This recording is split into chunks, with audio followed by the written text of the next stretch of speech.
Gandang hapon. Nandito naman po inyong lingkod.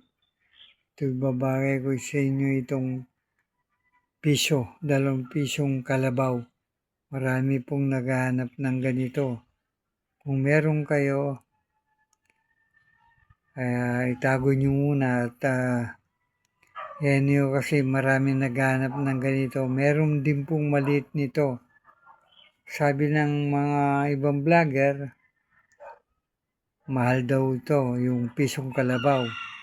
Kaya ito po, pinapakita ko sa inyo kung kung talagang mahal talaga itong, baka sakali meron kayo, itago nyo muna. Ito po, pisong kalabaw. Ito po yung sa harapan. Ayan po siya. Ang sarap po ito. Ayan. Ito naman po yung sa likuran.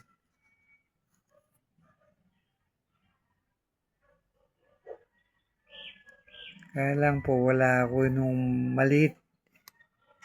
Pero mas ata nila yung maliit. May presyo po siguro ito, kaya ganun. Inaano nila. Ano po. Sige po, ibinabahagi ko lang sa inyo yung magandang ng pisong kalabaw. Maraming salamat po sa inyong panonood ng Efren Collection. Sana po hindi kayo magsawang manood ng Efren Collection. Thank you very much po. 2 pirasong pisong kalabaw na malaki. Pero may malit po nito. Thank you very much po ulit.